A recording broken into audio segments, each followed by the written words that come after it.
Дякую. Вообще, Сергей Викторович Дьяченко, уроженец города Харькова, чьи предки происходили из Пирятинского уезда Полтавской губернии, представитель древнего украинского дворянского рода. Он у нас 11 лет возглавлял город Казань в конце 19 века, и это действительно выдающийся руководитель Казани, которому Казань очень и очень многим обязана. Как выглядел Сергей Викторович Дьяченко, чтобы было понятно, о ком идет речь?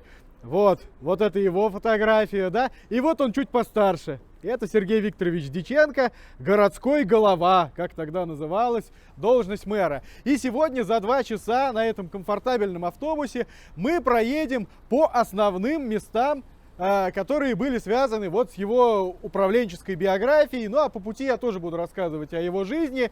Вот. Прошу в автобус.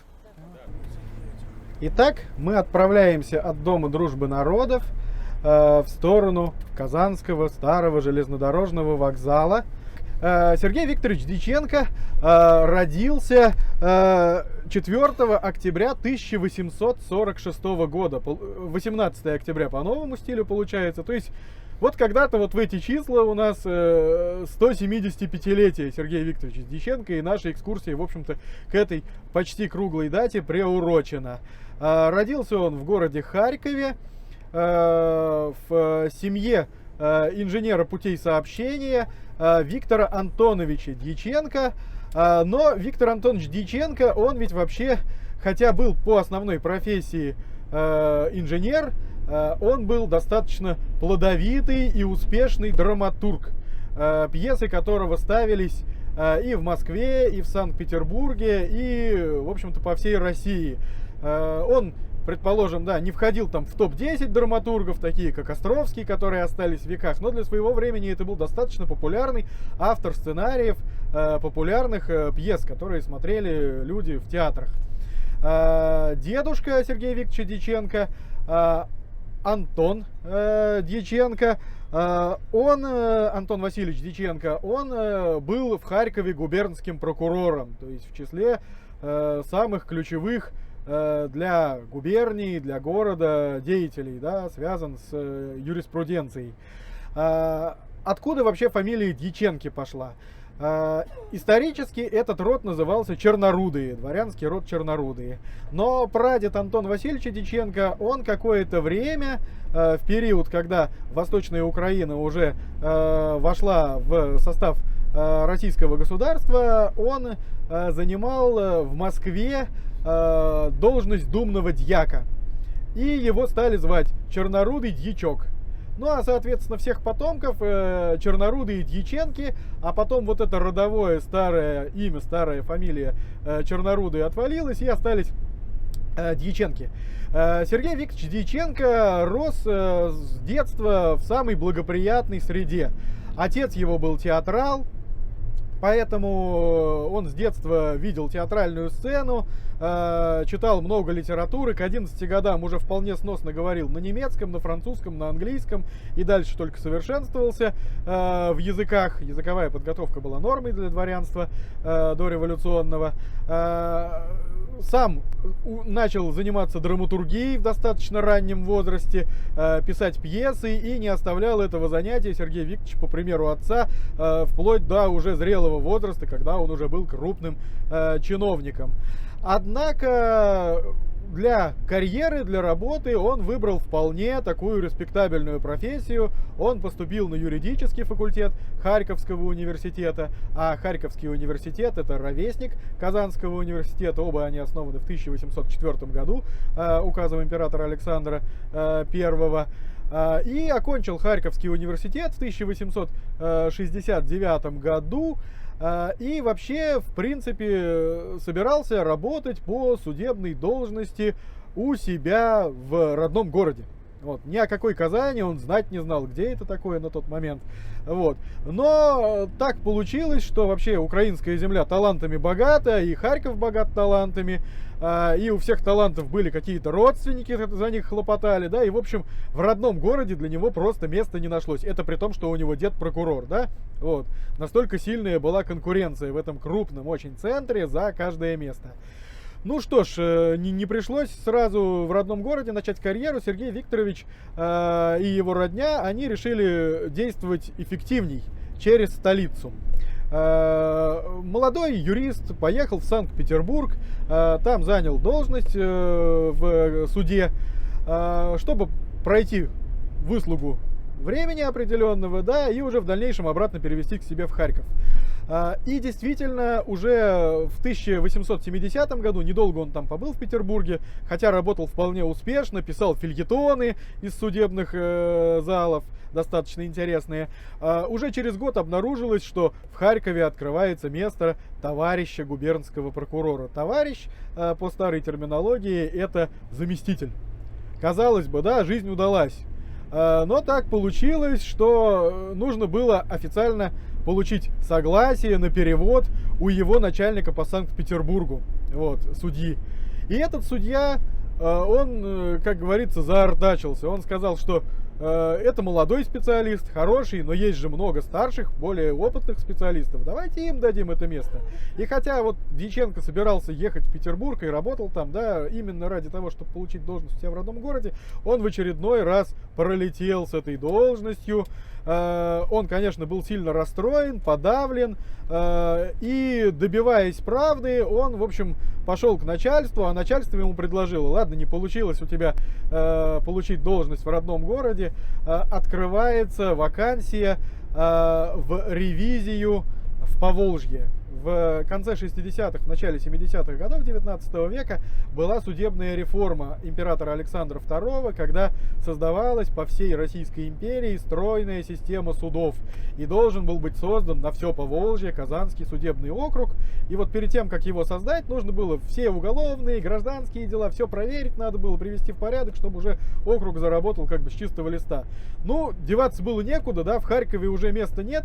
И Дьяченко в 1870 году летом на пароходе «Купец» прибыл в этот совсем незнакомый для него город. Вот. Сначала он ездил, ревизовал в Симбирской губернии судебные уголовные дела, потом в Казани работал, но так потихоньку получилось, что его судебная карьера начала становиться успешной. Он занял важную должность, он изъездил буквально все уезды Казанской губернии, его знали люди, он вникал во все обстоятельства дел, и его очень и очень ценили именно вот люди на местах, в небольших городках, в сельской местности. Все знали этого молодого украинского юриста. Кроме того, Сергей Викторович Дьяченко, как человек галантный, связанный с театральной жизнью, он очень легко вошел в Казанское городское общество. Он сразу же зарекомендовал себя хорошо как специалист по театру, он участвовал на балах и женился на Марии Петровне Карповой, одной из представительниц родового казанского дворянства.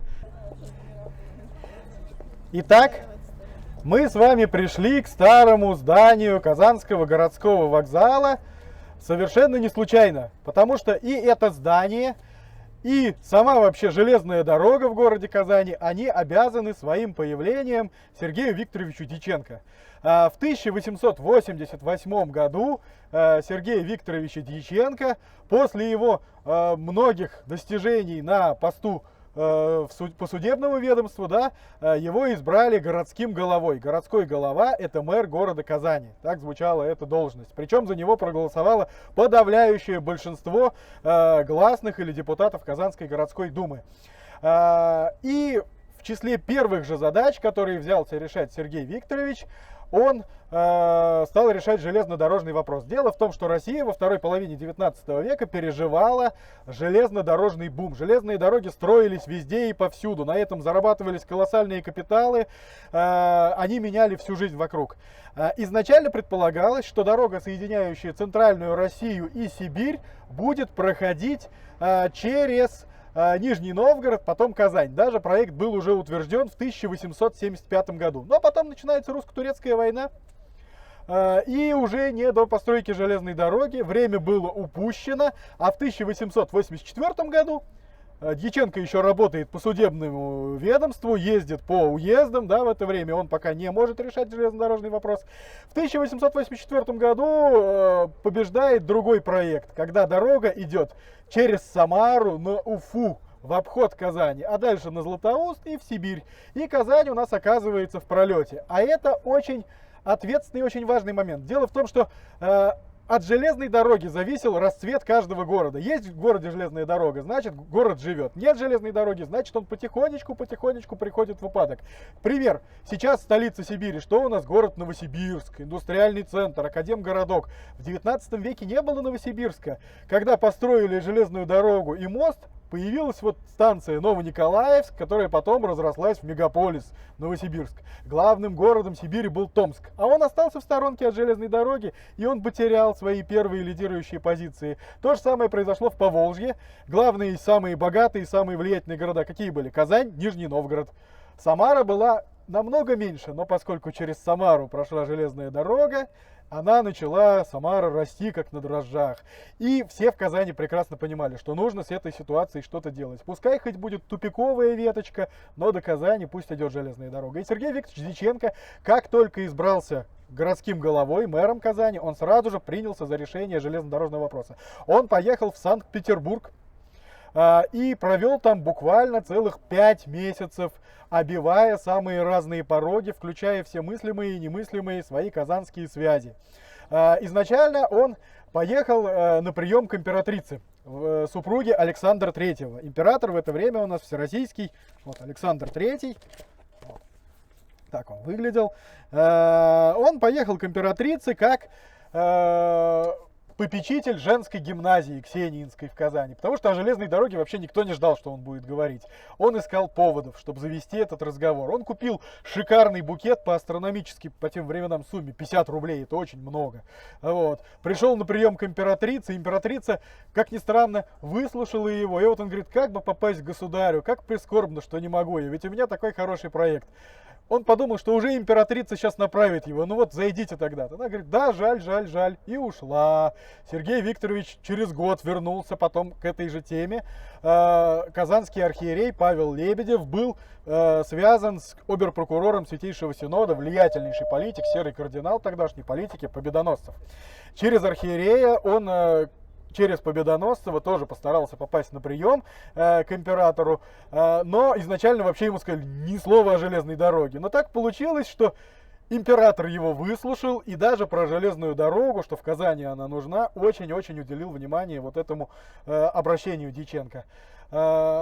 Дьяченко торжествовал. Государь выслушал, казалось бы, все уже будет решено, да, но не тут-то было. Государь-то он наверху, а под ним еще целая пирамида чиновников. И был начальник кабинета царя Петров, который совершенно был не расположен, он был постоянно недоступен. Дьяченко опять начинает искать казанские связи и знакомого по юридической службе Гроссмана в Петербурге, и тоже из Казани выходца находят, который как раз с этим Петровым работал.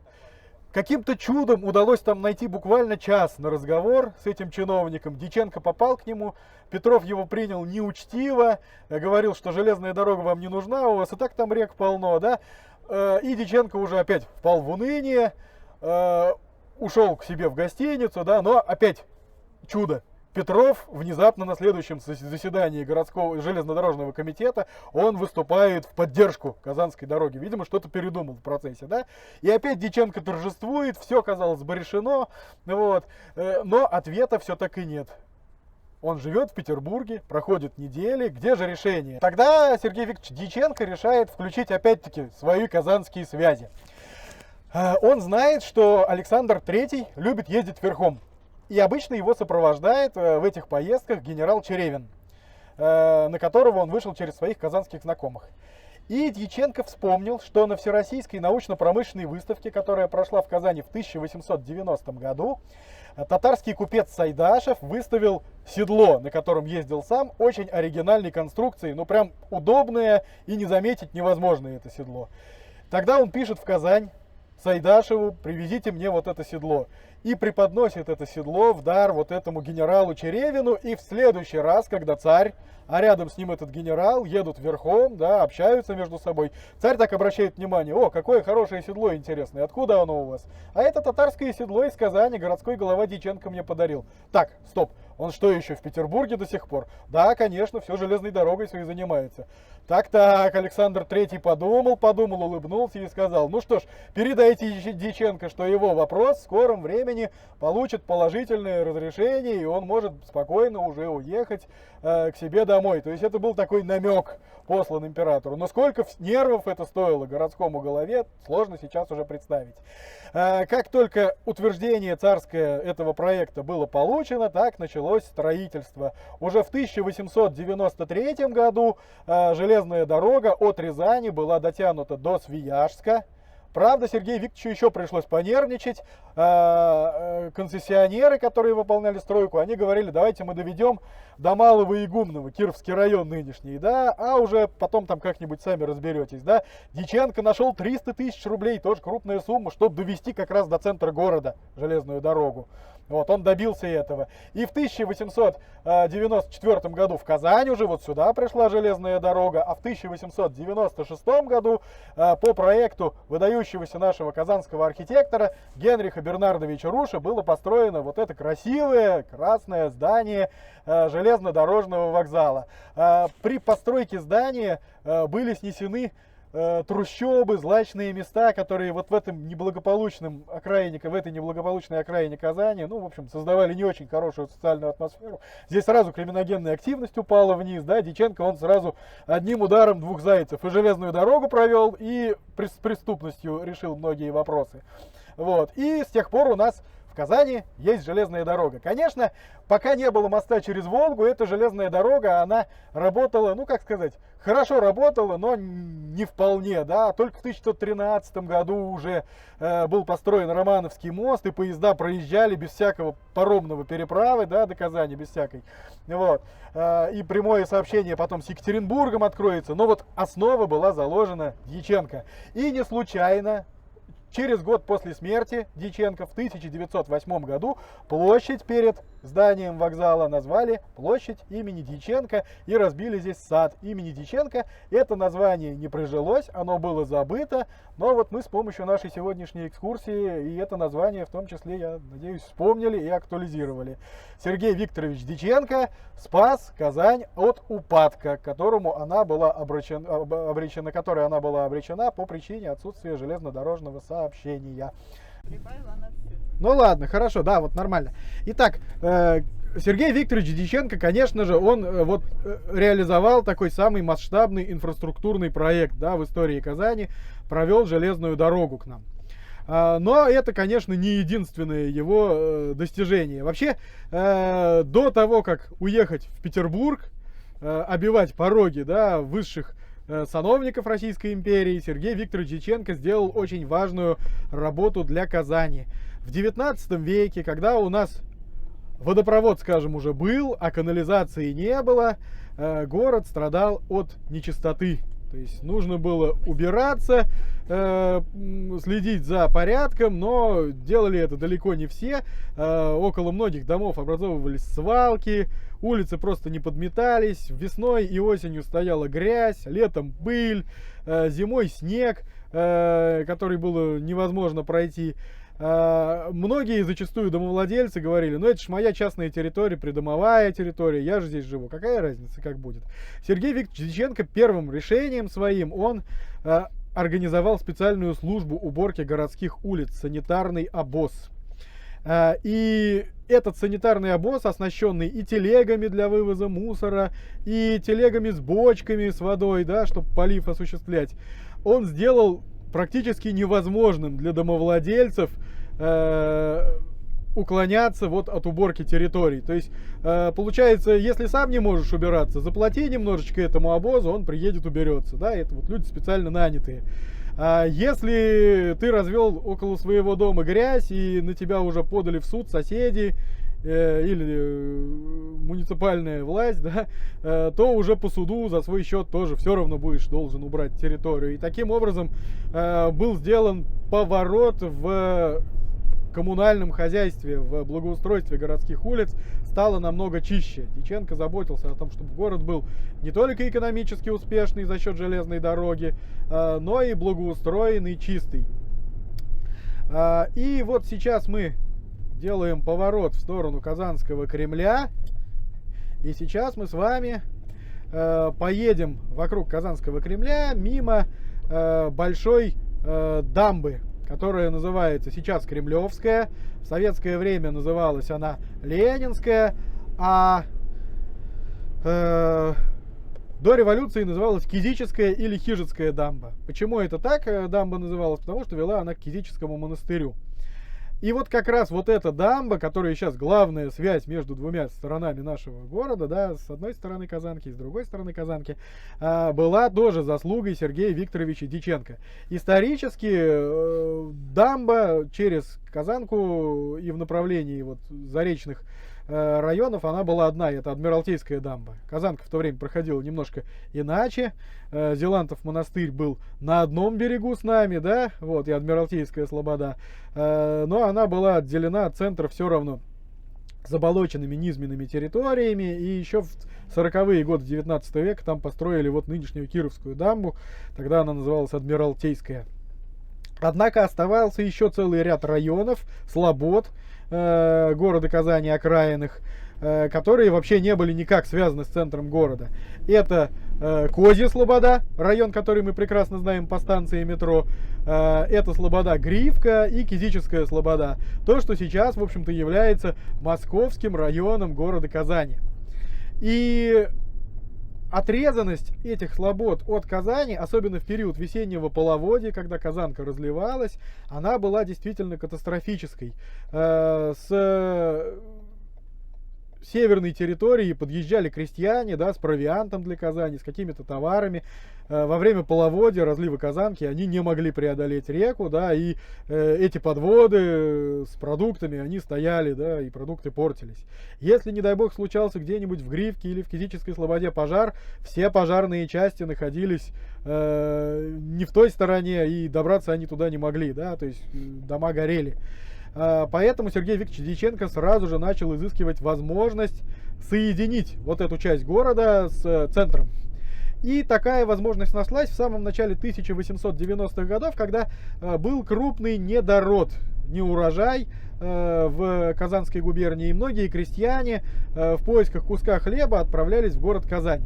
И в 1892 году было принято решение и получено разрешение строить Кизическую дамбу. Вот мы сейчас как раз вот эту дамбу, Кремлевская дамба, проезжаем. Кизическая дамба строилась все последнее десятилетие 19 века, с 1892 года, силами общественных работ. Крестьяне, которые приходили из деревни, вот, готовы были за минимальную плату выполнить эти работы. Со стороны ведомства государственных имуществ курировал маркиз Паулуччи, а со стороны города Сергей Викторович Дьяченко. Причем город еще выделил деньги на постройку моста через Казанку. И таким образом уже в 20 век наш город вступил с новым крупным инфраструктурным объектом, который обеспечил дополнительный рост нашей Казани на правом берегу Казанки. То, что у нас есть такой красивый московский район с улицей Декабристов со сталинской архитектурой, то, что потом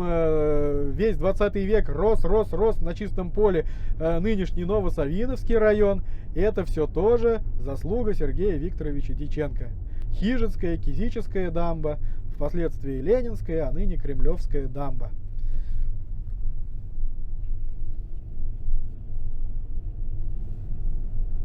Мы сейчас объезжаем Казанский Кремль и поднимемся на площадь 1 мая. Движемся мы к месту работы Сергея Викторовича Дьяченко, Казанской городской думе, Казанской городской управе. Вот, там еще несколько будет интересных объектов, связанных с его биографией. Но еще важный момент для казанского городского благоустройства. Кремлевский холм, почему на нем Казань у нас разрасталась на протяжении веков, это было такое место безопасное, со всех сторон окруженное водой. С одной стороны Булак, а с другой стороны вот у этой подошвы Кремлевского холма располагалось несколько озер. белое, черное, банное, поганое. Когда-то некоторые из этих озер были даже чистыми, с водой пригодной для питья. Но со временем они засорились. И на протяжении всего 19 столетия вот эти озера, они засыпались.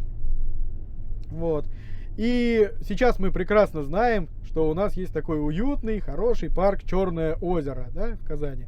Назван он как раз вот по одному из этих озер, по Черному озеру. Но исторически вот, здесь было действительно крупное озеро. Оно еще в 18 веке было настолько чистым, что булочники приходили воду набирать, чтобы тесто ставить, да? Но поскольку не было канализации, за 19 век его засорили. И была идея действительно засыпать его потихонечку и уже сделать благоустроенный пруд, каток в зимнее время. И окончательная как раз засыпка Черного озера в этом парке, она тоже пришлась у нас на управление Казанью Сергея Викторовича Дьяченко. Вот. Когда смотрите на Черное озеро, вот, вспоминаете тоже, да. Слева.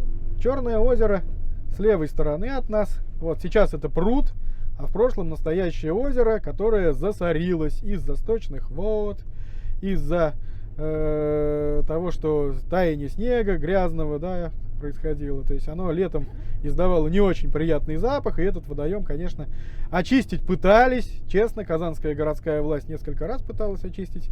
Еще в период управления Казанью Дьяченко появился объект, который вы можете сейчас увидеть в левые окна нашей машины, нашего автобуса. Это современное здание Казанского научного центра Российской академии наук, в прошлом филиал Академии наук СССР, который был построен как Ксениинская женская гимназия, тоже в период Дьяченко. И в период же Дьяченко рядом с университетом и Ксениинской гимназией был разбит скверик, и в нем в 1896 году установлен памятник выдающемуся математику Николаю Ивановичу Лобачевскому. Это тоже эпоха Дьяченко. Установка памятников, благоустройство городских пространств. Казань все больше начинала быть похожей на ту, какую мы ее знаем теперь. Автор проекта памятника — первая российская женщина-скульптор Мария Диллион. Сейчас в правые окна нашего автобуса появится украшенное лепниной, богатое, красивое здание Александровского пассажа, главного городского пассажа. Вот оно, это здание. Мы его сейчас фиксируем в своей памяти, потому что дальше, когда мы заведем речь о образовании в Казани городского музея, мы к этой теме с вами вернемся. Вот пассаж там будет фигурировать. А пока мы приближаемся к месту, где Сергей Викторович Дьяченко работал. Итак, мы с вами пришли сейчас к основному месту работы Сергея Викторовича Дьяченко. Это здание с середины 19 века, где располагалась наша Казанская городская власть. Городская дума — это орган совещательный, да, законодательный в городе, и городская управа — исполнительный орган. Вот. Вообще интересно, вот, как избиралась городская дума в те времена, когда Дьяченко был мэром. Все население города делилось на 3 разряда, вот, исходя из количества податей, которые платили. Ну, соответственно, самые крупные налогоплательщики могли выбрать ровно столько же депутатов, сколько большое количество мелких налогоплательщиков. То есть вот так вот, чем ты более влиятельный, тем больше у тебя голос, да? Вот. Голосование проходило по каждому кандидату небольшим шариком, ну, по-французски баль, да, баллотировка отсюда пошло, баллотироваться. То есть такой ящик был, куда клали либо в черный, либо в белый сектор шарики баллотирования. То есть если в черный сектор, значит проиграл человек, да, если с белой стороны, значит в пользу его отдали голос. И все это происходило тоже здесь в Казанской городской управе. Уже вот мэра города, городского голову избирали непосредственно гласные городской думы. Они же избирали членов управы, то есть вот то руководство, которое будет заниматься разными конкретными вопросами. Дьяченко за всю свою историю, за всю свою биографию, он 4-жды избирался на пост Казанского городского головы. Это большой рекорд. Вот, его впервые избрали в 1888 году, в 1899 году он попросился в отставку, но до этого он выдержал вот 4 выборные кампании и провел их блестяще. Его в городе знали, уважали, ценили. Вот. Кстати говоря, уже в процессе, пока Дьяченко был городским головой, здравствуйте, произошла реформа. Александр III решил ограничить число избирателей и разрешил выбирать в городскую думу только тех, у кого есть собственные дома, домовладельцы. Таким образом, масса просто людей, которые платили подати, но снимали квартиры, своего дома просто не имели, они были отсечены. Видимо, так царская власть надеялась, что городские думы станут более стабильными, да, более солидные люди, более денежные, будут принимать более важные решения. Но для городского управления это была проблема в том, что простые жители, они потеряли доступ, да, вот, непосредственно к власти. Хотя Сергей Викторович Дьяченко, он всю свою историю руководства Казанью стремился и простых граждан голос, чтобы был услышан. Не случайно он открывал благотворительные столовые и читальни, то есть он заботился о самых низах города. Вот, и был среди них чрезвычайно популярен. Вот во многом его успех объясняется и крупными инфраструктурными проектами, такими как дамба, железная дорога, но и проектами по поддержке именно самых неимущих слоев. А еще Сергей Викторович Дьяченко, он вошел в историю Казани как один из основателей нашего главного музея, который мы ныне знаем как Национальный музей Республики Татарстан.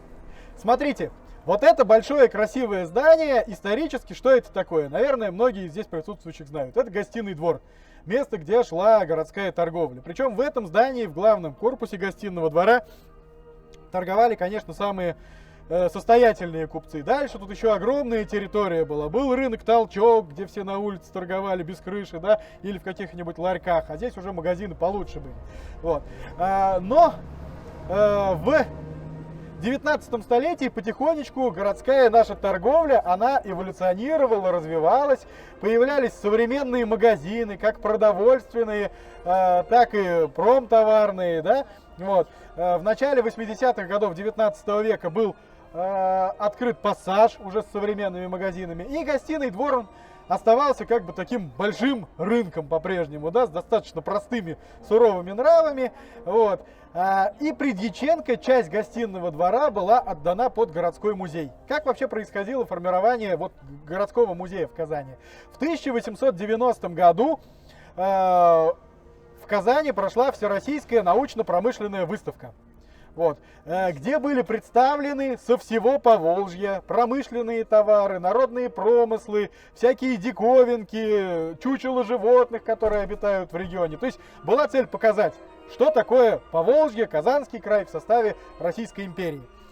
И Дьяченко на закрытии этой выставки произнес идею: а давайте-ка мы на основании вот этих экспонатов создадим наш городской музей, где не несколько месяцев в году, а круглогодично все желающие, и казанцы, и гости нашего города смогут приобщаться вот к этой культуре музейной. Сказано, сделано. Ольга Гейнс, Александрова в девичестве, пожертвовала городу крупную очень сумму на то, чтобы город выкупил Александровский пассаж. И там разместился музей. Пассаж принадлежал ранее брату Ольги Гейнс Александровой, купцу Александрову, который его и построил. Вот. Но по ходу осмотра здания выяснилось, что все-таки для музея оно не совсем подходит. Да, это классный торговый центр с галереями, стеклянной прозрачной крышей, с номерами, то есть респектабельное место. Но для музея не очень подходящий. И тогда обратили внимание уже вот на здание гостиного двора. Пока решали вопрос с городским музеем, в 1891 году Дьяченко получил письмо от Ивана Федоровича Лихачева, адмирала, брата очень известного в Казани коллекционера Андрея Федоровича Лихачева, у которого была своя частная коллекция, собранная по самым разным направлениям человеческого общества, да, от древности до живописи, богатейшая коллекция. И после смерти Лихачева нужно было куда-то ее определить. И адмирал Лихачев, он тоже пожертвовал сумму на выкуп этой коллекции, да. И вот, собственно говоря, из двух коллекций, из коллекции Всероссийской научно-промышленной выставки и из коллекции Лихачевской, и был собран фонд первый нашего городского исторического музея, который мы ныне знаем как Национальный музей Республики Татарстан. И первым директором музея был Сергей Викторович Дьяченко. То есть вот еще одна заслуга Сергея Викторовича Дьяченко перед нашим городом. Но это не последняя часть нашего разговора на этой площади, которая сейчас называется площадь 1 мая. Еще было название Ивановская площадь по Иоанно-Притеченскому монастырю. А еще было дореволюционное название Александровская площадь. Откуда произошло это название, тоже связано с Дьяченко. Давайте мы с вами перейдем вот немножко в ту сторону. Смотрите, сейчас украшение самой старой площади Казани — это памятник поэту-герою Мусе Джалилю, вот, поставленный в 60-е годы. Но изначально здесь был другой памятник на этой площади, и какой мы сейчас поговорим. 1 марта 1881 года вся Россия, она пережила страшное потрясение. Был убит в Петербурге террористами император Александр II. Царь, который отменил крепостное право, который провел массу реформ, судебная реформа, военная реформа. Он был убит революционерами, и сразу же в 1881 году, пожалуйста, с проезжей части сюда, вот, сюда с проезжей части, вот, и сразу же, давайте вот сюда вставайте перед знаком, и сразу же после вот этого трагического события Казанская городская дума постановила начать сбор средств на установку в Казани памятника Александру II, вот, царю-освободителю. И, в общем-то, сбор начался из частных пожертвований, и к приходу к руководству города Сергея Викторовича Дьяченко собрали 6 тысяч, чего критически не хватало для установки памятника. Сергея Викторовича избирают у нас городским головой, и он берет вопрос о создании памятника в свои руки. Он подключает городское управление, земство, муниципальные органы. И за 7 лет до этого собрали 6 тысяч, а за 1 год при Дьяченко 30 тысяч рублей, которых уже вполне было достаточно для того, чтобы начать работы по установке памятника Александру II. Вот. Какой памятник поставить, да? Проводился открытый конкурс, где все желающие могли прийти в здание Казанской городской думы и городской управы и тоже проголосовать вот через этот ящик шариками, баллотировкой методом, да, за проект. Удивительно, но казанцы любят оригинальность, да, но в этом случае они не были оригинальны, проголосовали за проект памятника, подготовленный академиком Шервудом, такой же, как был в Самаре. То есть он отличался чуть постаментом, но памятник сам очень похож, да, то есть самарцы, когда им показываю, всегда говорят, у нас такой же был, вот. И выбрали вот памятник, я сейчас покажу, как он выглядел, вот так. Вот он был установлен. Изначально установка памятника планировалась на осеннюю казанскую икону в 1894 году. Памятник Александру II. Но пришли опять трагические вести из Санкт-Петербурга. Умер Александр III. Вот. И объявлен был траур, уже тоже не до установки памятника. И только 30 августа по старому стилю, в день Александра Невского 1895 года, вот здесь на площади перед городской управой был установлен памятник Александру II, царю-освободителю. И это было потрясающее городское торжество, когда собрались учащиеся всех многочисленных казанских учебных заведений, разные полки, разные части Казанского военного округа, разные военные оркестры. Посмотрите, какое торжество. Все здесь было украшено флагами. Вот. И, конечно же, главную красивую речь в честь открытия памятника сказал Сергей Викторович Дьяченко. Вот. Памятник был установлен, и простоял он у нас до революционного лихолетия, когда в 1918 году уже его свергли с постамента и установили здесь на том же постаменте памятник рабочему, освобожденный труд назывался. Но этот памятник простоял совсем недолго, вот. Потом его убрали, и только вот в 60-е годы памятник Мусе Джалилю здесь поставили. А так, вот крупный монументальный объект тоже у нас обязан Сергею Викторовичу Дьяченко в городе Казани. Мы с вами находимся на перекрестке улиц Епеева и улицы Нагорной. Это все очень и очень старые казанские улицы. И вот перед нами дом, который в 1895 году Сергей Викторович Дьяченко приобрел у вдовы дворянина Владимира Александровича Юшкова. Вообще Юшковы — это фамилия непростая, это очень старый казанский дворянский род, и это родственники Льва Николаевича Толстого. Вот этот вот Владимир Александрович Юшков, он приходился племянником Владимиру Ивановичу Юшкову, который был женой Пелагеи Юшковой в девичестве Толстой, которая взяла на воспитание братьев Толстых в Казань, когда они в 40-е годы осиротели, и в их съемных домах Толстые провели свои детские годы, и Лев Николаевич Толстой потом описал этот период, да, детство, отрочество, юность. Вот там вот один из домов, где жили Толстые. И вообще с Юшковыми здесь много чего связано, да. Улица Зои Космодемьянской, она же Кошачий переулок до революции, одно из названий Юшков переулок, потому что у Юшковых и там дом был. То есть это вот дворянская фамилия, она как-то вот обживала этот район. И в 1895 году Сергей Викторович Дьяченко приобрел этот дом. Интересно, где он жил в период мэрства. Вот по адресным книгам 1895, 96, 99 года, вся Казань, справочник есть, указан, что у него был свой дом на улице Большой Казанской, то есть где-то в секторе Большой Красный. Вот. Но уже если смотрим адресные книги и адрес-календари, где указаны чиновники Казанской губернии и их адреса, когда он уже стал председателем окружного суда после ухода в отставку с поста мэра в начале 20 века, указан собственный дом на улице Нагорной. Ну вот он и есть. Вот. А уже после смерти Дьяченко в 1907 году здесь жили его сыновья практически до самой революции. И сейчас по всем книгам эта усадьба, она проходит именно как дом Дьяченко. То есть вот мы уже неоднократно, да, обсуждали в своей команде, где ставить мемориальную доску Дьяченко. Если не памятник, да, то хотя бы мемориальную доску. То вот один из вариантов, это, конечно, вот этот дом, где Сергей Викторович жил последние годы своей жизни. Итак, мы с вами пришли на территорию Казанского Богородицкого монастыря. Вот. На протяжении многих столетий именно здесь хранилась явленная Казанская икона Божией Матери, почитаемая в православном мире, вот, явленная в Казани в 1579 году, но хранилась она здесь до 1904 года. В 1904 году, в ночь на 29 июня, это ночь на 12 июля, Петров день, жулики прокрались в собор, подкупив сторожа. Они сказали сторожу, что хотят украсть кружку с деньгами. И сторож повелся на этот разговор, да, и согласился открыть им дверь. То есть потом уже как свидетель себя выдавал, да, но по факту был соучастник. Он, конечно, не ожидал, за какой целью эти преступники влезли в храм.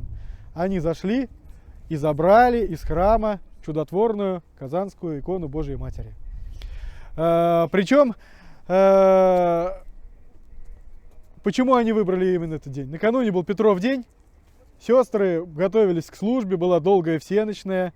Еще до этого был общегородской крестный ход с другой православной святыней, Седмиозерной иконой.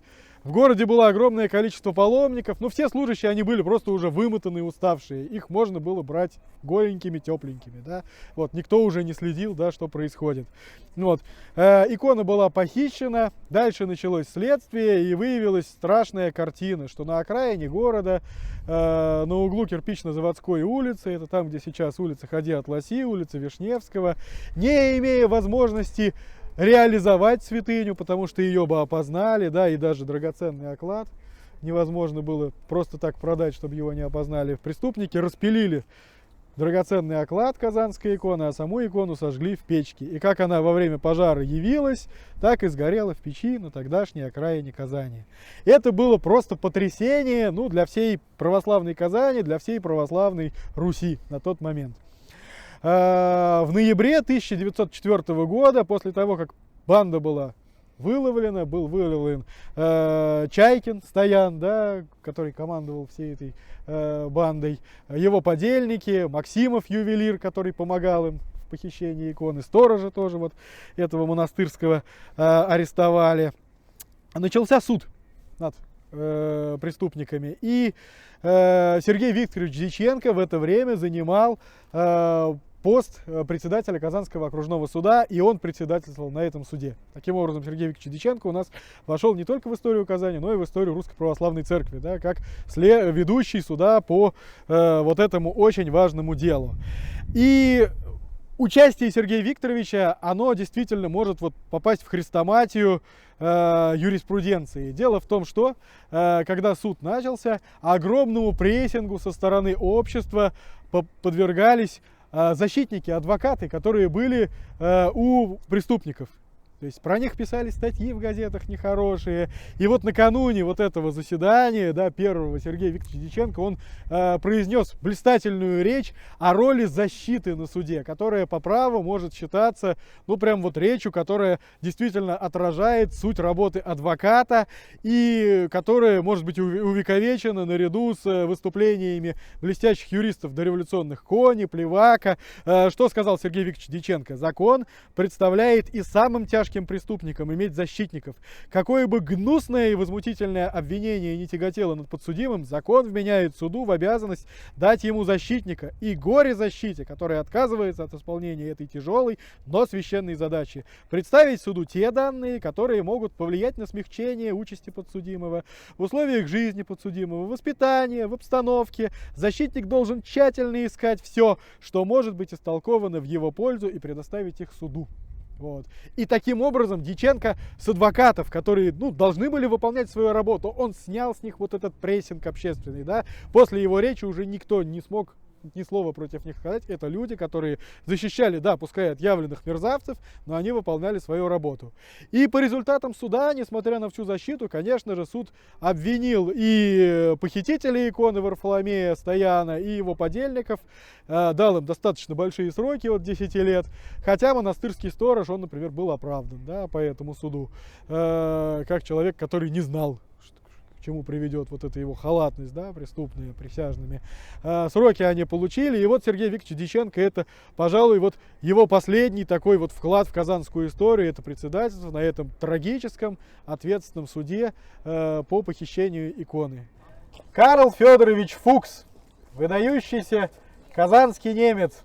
О нем сейчас поговорим, но для начала давайте все-таки вернемся к нашему герою. Вот это вот место, где мы с вами находимся, оно имеет, ну, крайне выгодное местоположение, да, отсюда прекрасно видна Казанка. Раньше Казанка была, конечно, не такая. Это была узкая петляющая речка среди заливных лугов. Но во время весеннего половодья она принимала примерно вот такие же формы и доходила до крутого отвесного берега. И здесь было место народных гуляний казанцев, которое называлось максимально просто Козий бульвар. Почему? Потому что никакой планировки не было, просто люди встречались, люди смотрели, как река разливается, люди на солнце заходящее смотрели, да, и вот по какому поводу это место решили благоустроить. Я позволю сейчас зачитать выдержку из газеты «Казанский телеграф» за 15 мая 1895 года. Вниманию городского управления, то есть адресованных Сергею Викторовичу Дьяченко. С первыми весенними днями бугор над рекой Казанкой вдоль односторонки Красных улиц, ныне улица Адамюка, пестреет публикой, которой особенно много теперь, когда разлив реки во всем блеске. Но и летом, в хорошие дни и лунные вечера, это одно из живописнейших мест Казани. Две скамейки, стоявшие здесь много лет, были постоянно заняты любителями природы, и места на них брались чуть ли не с бою. Вместо того, чтобы увеличить число скамеек, почему-то снесли и эти два. Ну неужели для города обременительный расход в несколько рублей, который дал бы возможность жителям подышать свежим воздухом и полюбоваться рекой? То есть вот такая проблема была, знакомая многим нам. Да, были скамейки, спилили. Вот. Очевидно, что городская власть в лице городской управы и Сергея Викторовича, они приняли этот сигнал, но искали повод. А повод нашелся через год. В 1898 году, в 96 году были торжества, посвященные Карлу Федоровичу Фуксу. Пришлись они на 24 апреля. Это как раз была годовщина и со дня рождения, и со дня смерти. Приходилось на 1896 год, круглая дата. Вот. И в заседании городской думы Сергей Викторович Дьяченко сказал речь, посвященную Карлу Федоровичу, и распорядился увековечить его память. Это все было вот как раз в апреле. он распорядился назвать улицу, на которой стоит дом Фукса, в честь Фукса. Она была Поперечно-Тихвинская. Ныне мы знаем эту улицу как улица Галиаскара Камала. Позднее назвали другую улицу уже в честь Фукса. Да, вот. Поперечно-Тихвинская улица Фуксовская. Была установлена мемориальная табличка на доме Фукса на перекрестке Московской и Галиаскара Камала. Дом Фукса сохраняется. Могила Карла Федоровича Фукса была взята на содержание, на городскую казну, на городской баланс. И было принято решение вот этот вот Козий бульвар, который был неорганизованный, да, разбить здесь регулярный сад имени Карла Федоровича Фукса. И решение это было принято 24 апреля, а уже 27 апреля 1896 года Сергей Викторович Дьяченко собственной персоной приехал сюда вместе с городским архитектором, чтобы планировать аллеи. Здесь были разбиты аллеи, беседка. Вот. Памятника в то время еще не было, это спустя 100 лет, в 1996 году поставят. Но вот Фуксовский сад у нас тоже одна из точек на карте Казани, которая при личном участии Дьяченко появилась. Вот. И что бы я хотел сказать здесь. Карл Федорович Фукс, он кто? Он профессор медицины и естественной истории в Казанском университете. Когда университет в Казани открылся, приехало много кадров из Германии, да, чтобы привнести сюда европейскую университетскую культуру, чтобы это была живая передача традиций, да, от германских университетов к русскому, к российскому университету. И он был, в принципе, чужим человеком для Казани. Но он приехал в Казань, женился на местной дворянке Александре Опехтиной, построил дом рядом с татарской слободой, татарский язык выучил, частную практику среди татар завел. Биография Карла Федоровича Фукса, на удивление, напоминает биографию Сергея Викторовича Дьяченко, который тоже приехал не из Германии, но из Харькова, приехал случайно в Казань, да, просто по служебной необходимости, и также здесь женился, пустил корни, и его дети уже жили здесь. И как Карл Федорович Фукс стал для Казани вот таким двигателем разных интересных инициатив. Первое этнографическое описание татарского народа Фукс, зообот-сад Фукс. Одна из первых историй Казани Фуксом написана. Так и Дьяченко вокруг себя аккумулировал вот это вот движение города к развитию, движение к новым горизонтам, да, то есть это очень похожие два человека, и очень символично, что Фуксовский сад, он у нас образован именно при деятельном участии Сергея Викторовича Дьяченко. Вот. Давайте отдадим именно здесь тоже дань памяти выдающемуся земляку нашему, вот, и тоже выдающемуся земляку Карлу Федоровичу Фуксу. Вот. Виды по-прежнему шикарные, только во времена Дьяченко там было чистое поле, и какие-то леса виднелись, можно было увидеть и Борисоглебское, и сухую реку с этого берега. Сейчас ничего не видно, там динамично развивающийся район, да. И мы сейчас спускаемся к месту, которое тоже обязано своим появлением Дьяченко. Ленинский сад, а в прошлом Николаевский сад. И здесь несколько целых сюжетов с Сергеем Викторовичем связанных. Мы с вами пришли в одно из самых уютных мест современной Казани. Это Ленинский садик. Золотая осень, просто красота. Но на самом деле вот это все было сделано сравнительно поздно. Исторически это место выглядело несколько иначе. Конечно, еще во времена Казанского ханства на месте вот этого сада, в котловине в глубокой, здесь была глубокая котловина, лежало озеро, которое называлось Белым. Из Белого озера вода переливалась в следующее озеро, которое было менее чистое, уже Черное озеро, дальше Банное озеро и самое плохое озеро Поганое. Гряда озер такая лежала, да? Вот. Из Белого озера во времена Казанского ханства питьевую воду жители города забирали. Вот.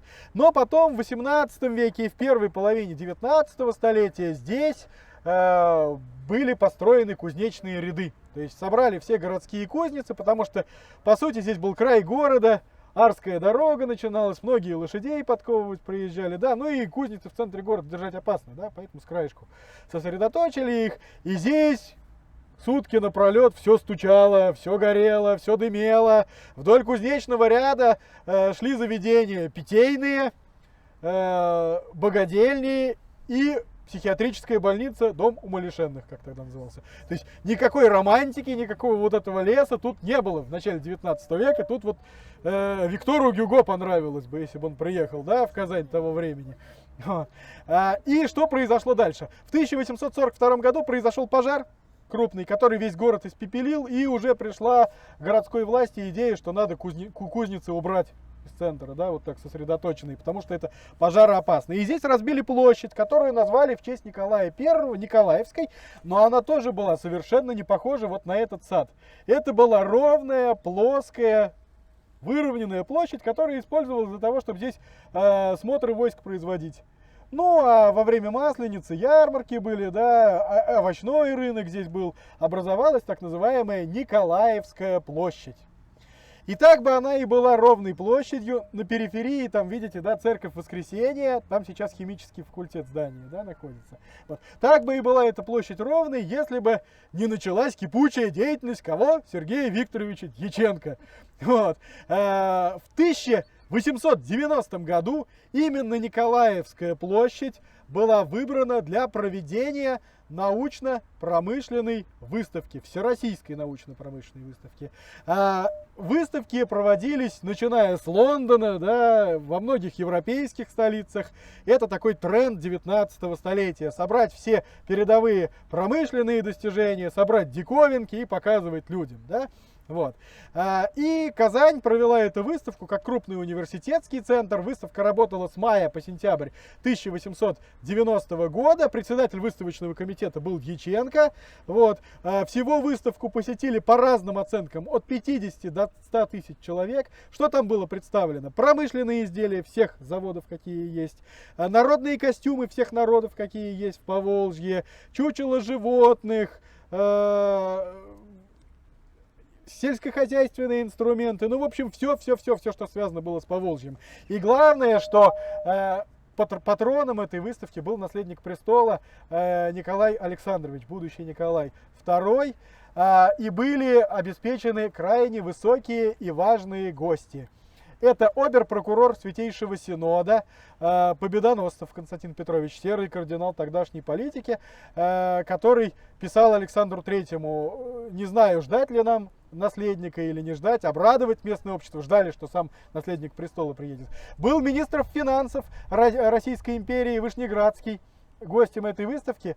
И попробуйте угадать, для каких целей Сергей Викторович использовал эту выставку. Для железной дороги, для постройки, для лоббирования. Он тому же Вышнеградскому такой пышный прием здесь устроил, что он обрел союзника в Петербурге, который его там в этих инстанциях направлял. То есть это было бы, как сейчас бы сказали, продуманная пиар-акция Казани как экономического центра Поволжья. Вот. Для Всероссийской научно-промышленной выставки были построены прекрасные корпуса. Вот они здесь снаружи и изнутри. Сказочные терема такие, да, деревянные павильоны. Автор проекта этих павильонов Генрих Бернардович Руш, тот же самый архитектор, который построил красное здание вокзала, красную колокольню на улице Баумана, дом Шамиля в Татарской Слободе, дом Кекина и много-много еще всего красивого в Казани. Вот. Но выставка прошла. Павильоны разобрали потихонечку. Как оказалось, эта выставка сыграла положительную роль, да, железную дорогу мы получили, но встал вопрос, что делать дальше с этой территорией. И вот уже после разбора этих павильонов было принято решение площадь ровную, как блин, пустую, безжизненную, неблагоустроенную не возвращать, а разбить здесь вот этот вот садик. И фонтан появился тогда же, который по названию площади назывался сначала Николаевский садик, а уже в советское время получил название Ленинского садика. Это еще один объект, которым наша Казань обязана Сергею Викторовичу Дьяченко. Но Сергей Викторович Дьяченко, конечно, хотел здесь не просто сад разбить, он хотел превратить это место после Всероссийской выставки в крупный центр народного просвещения в Казани. Вот. И давайте с вами проследуем к выходу из Ленинского сада, и я покажу вам место нереализованного проекта Дьяченко. После того, как в той части Николаевской площади был разбит Николаевский сквер, в этой части Николаевской площади Дьяченко запланировал большое фундаментальное капитальное строительство. Здесь должно было появиться большое здание, которое называлось, рабочее название, Народная аудитория. В Народной аудитории должен быть лекционный зал, доступный всем вообще, где бы университетские профессора просвещали население. Публичная библиотека должна была въехать туда. То есть собрать все просветительные функции в одном помещении. Вот. И открытие этой народной аудитории было приурочено Сергеем Викторовичем Дьяченко к столетнему юбилею Александра Сергеевича Пушкина. Это было 27 мая 1899 года. Главные пушкинские торжества были сначала в здании городской думы, где Дьяченко сказал торжественную речь, был выставлен бюст Пушкина на балконе. Вот. А потом все городское общество, губернатор, городской голова Дьяченко направились сюда, на Николаевскую площадь, потому что здесь закладывался первый камень народной аудитории, которую Дьяченко решил назвать Пушкинский дом или дом Пушкина. Вот. Причем закладку этого камня осуществлял тогдашний викарный епископ Чистопольский Антоний Храповицкий. Впоследствии он будет митрополитом Киевским и Галицким уже в период Российской империи. И здесь было вот это вот торжество, была заложена народная аудитория. Вот. Потом все проследовали в Державинский сад, где были торжества, в здание театра. Вот. К пушкинским торжествам Дьяченко приурочил отдельную стипендию суммой в 500 рублей для тех переводчиков, кто будет переводить стихи Пушкина на татарский язык, чтобы сблизить народы. Вот. Цель нашего вообще мероприятия — сближение народов. И действительно, строительство народной аудитории после этого началось. Вот здесь выкопали котлован, и вот эти стены, вот, да, которые идут вдоль вот этого склона, это как раз вот остатки той большой стройки. Вот. Но сразу начались проблемы. Буквально сразу же, как выкопали котлован, пошли дожди, и подземелье здесь затопило. Потом стали думать, как найти финансирование на постройку проекта, когда более дешевый кирпич получится закупить. В общем, этот проект так и не был реализован. Впоследствии вот уже на наших глазах на этом месте построили вот этот ресторанно-развлекательный комплекс, да, в круглой форме, Колизей. Вот, примерно здесь должна была быть вот этот дом Пушкина, народная аудитория, пушкинская аудитория. Но улица Пушкинская или Пушкина, которая есть на карте Казани, да, появилась она из двух улиц. Правая Театральная и Верхняя Федоровская. От Казани как раз до угла с улицей Большой Людской, ныне Галактионова. Это вот название Пушкинская как раз было приурочено к дому Пушкина. Дом Пушкина на улице Пушкинской. Вот. Поэтому это вот тоже памятник Сергею Викторовичу на карте нашего города, переименование этих улиц имени Пушкина. Уже в 90-е годы 20 века Пушкинскую улицу изначальную соединили с улицей Куйбышевой, она же в прошлом кооперативная, Рыбнорядская, и получилась длинная такая улица Пушкина от Казанки до Кабана. Вот. И хотя народная аудитория не была реализована, все-таки улица Пушкина есть, и именно здесь, на этом месте. Вот вам еще один результат деятельности Сергея Викторовича, пусть и не в полную меру реализованный. А так, благоустройства было на самом деле много. В Адмиралтейской слободе сад был благоустроен Дьяченко. В целом по городу следили за чистотой, открывались те же самые бесплатные столовые для бедных, читальни. То есть таких проектов было много. Мы с вами на самом деле сегодня посмотрели. Ну, самое, чтобы просто у вас информация осталась, да, чтобы не перегрузить информацией. Это все верха вот этого счастливого великого десятилетия в истории Казани. Я все-таки надеюсь, что наше сегодняшнее мероприятие, внимание национально-культурной автономии украинцев города Казани, поможет увековечению памяти Сергея Викторовича Дьяченко в нашем городе. Вот. Очень важно, чтобы такие люди не забывались, потому что биография Дьяченко в Казани — это биография нашего города как комфортного города для реализации человеческого потенциала. Дьяченко был человек приезжий в город, но несмотря на то, что он не родился здесь, не имел изначально ни родственников, ни связей, он здесь состоялся как личность, и это показатель вот нашего качества развития человеческого потенциала в нашем городе. Поэтому увековечить Сергея Викторовича за его выдающиеся заслуги обязательно нужно. Я надеюсь, что наше мероприятие привлечет внимание к его личности. Большое вам спасибо. Пакет документов собираете уже? Вот Руслан.